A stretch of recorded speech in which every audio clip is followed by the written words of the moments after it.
L'amour de Dieu ne peut pas changer. C'est pourquoi le dessein en vue duquel Dieu créa l'homme ne peut pas non plus changer. C'est dans ce but que le Seigneur Jésus-Christ est venu sur la terre. Ce qu'Adam avait perdu par sa désobéissance se trouve maintenant restauré et retrouvé par l'obéissance du Seigneur Jésus-Christ. C'est pourquoi le premier sermon prêché par le Seigneur Jésus parlait du royaume. Dès ce moment, Jésus commença à prêcher et à dire « Répentez-vous car le royaume des cieux est proche » Matthieu 4, 17.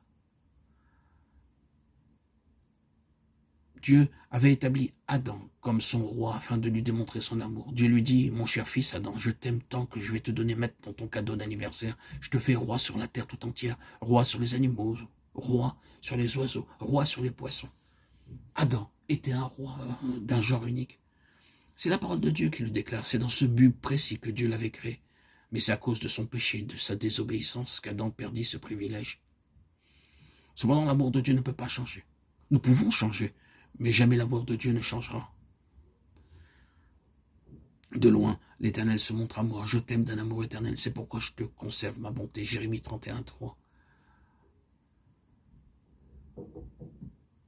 Lui-même dit, je t'ai aimé d'un amour éternel. De plus, il dit encore, car je suis l'Éternel, je ne change pas. Malachie 3, 6. Oui, l'amour de Dieu ne peut pas changer. Pourquoi le Seigneur a-t-il dit, répentez-vous car le royaume des cieux est proche, Matthieu 4, 17. Ne crains point, petit troupeau, car votre Père a trouvé bon de vous donner le royaume, Luc 12, 32. Il n'a pas dit « jetez un regard sur ce royaume et partez », mais il dit en fait très clairement selon la version anglaise « ne crains point, petit troupeau, car c'est le bon plaisir de votre Père de vous donner le royaume. Ce qu'il donne, ce qu'il offre, c'est pour toujours, pour l'éternité. Il nous offre et nous donne la vie éternelle, ainsi qu'une sagesse éternelle, une gloire éternelle, une beauté éternelle, un amour éternel, une sainteté éternelle, un héritage éternel, un royaume éternel, pour l'éternité entière. Oh, quelle merveille! Et dans ce royaume éternel, nous serons des rois, pour toujours.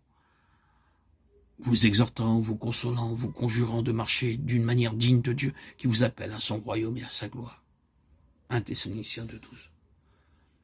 Nous sommes appelés à son royaume et à sa gloire.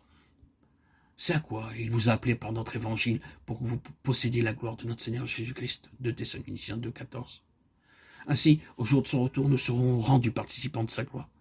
En ce jour-là, il fera de nous des rois pour régner dans la nouvelle création, à condition que nous soyons des vainqueurs qui soient dignes de ce royaume. C'est donc durant notre pèlerinage terrestre que nous sommes rendus participants de Christ d'une manière septuple, participants de sa nature divine, participants du Saint-Esprit, participants de sa sainteté, participants de l'héritage céleste, participants de la vocation céleste, participants de toutes les vertus, de toutes les grâces qui sont dans le Seigneur Jésus, et enfin participants de la gloire pour être des rois céleste pour toute l'éternité. C'est merveilleux. De cette manière aussi, nous sommes des collaborateurs, des associés, des amis, des compagnons avec Dieu pour amener la gloire qui s'en est allée.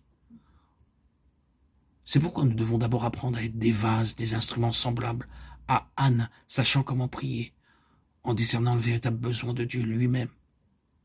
Ensuite, nous devons apprendre à être des vases semblables à Samuel, afin d'être les porte-paroles de Dieu pour transmettre son message. Nous, en tant qu'Église, nous avons à prier sérieusement. Oh, Dieu, veuille accorder à ton peuple des prophètes comme Samuel. Veuille répandre sur tes saints partout un esprit de grâce, un esprit de prière et de supplication. Enfin, Dieu veut nous apprendre à devenir des instruments semblables à David, auquel le Seigneur avait confié la vision du plan céleste pour la maison de Dieu. 1 Chroniques 28, 10, 19.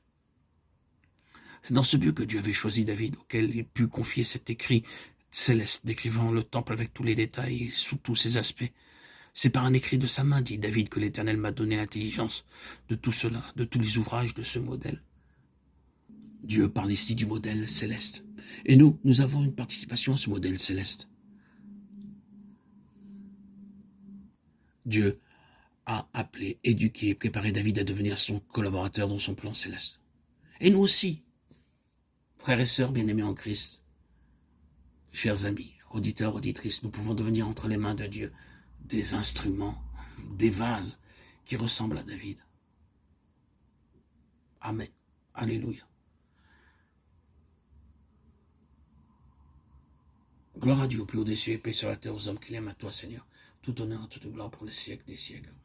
Alléluia.